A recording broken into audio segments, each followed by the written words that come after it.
we want to solve for y, and this is called the introduction to substitution.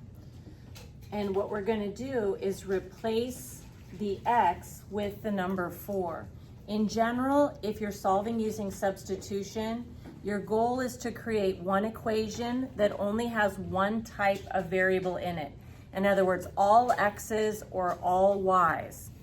So in this particular equation that says x plus y equals 7, what I can do is I can replace this x with the number 4. And if I replace the x with the number 4, the next thing that I would want to do on this one is just to take and move this straight down.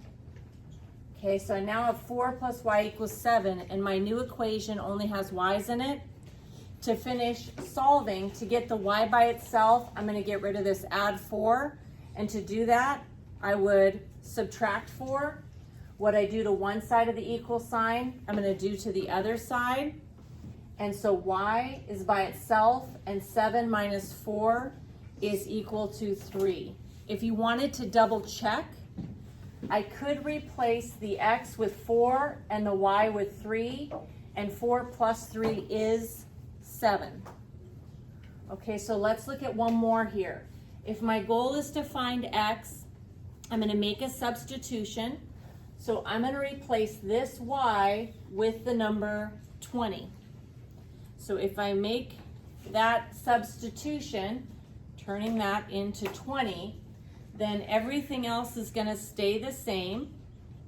So I'm going to take this equals 4x and just bring that straight down. Okay, so I've replaced the y equals 4x, and then finally to get the x by itself, the x is being multiplied by 4, so to get rid of that, I'm going to divide by 4, and what I do to one side, I'm going to do to the other. So that 4 gets rid of that 4, so x is by itself, and 20 divided by 4 is 5. You could double check if you wanted to substitute everything back into this equation. If I replace the y with 20 and the x with 5, we see that 4 times 5 is 20. So step 1, take the number and substitute it into the other equation, and then solve.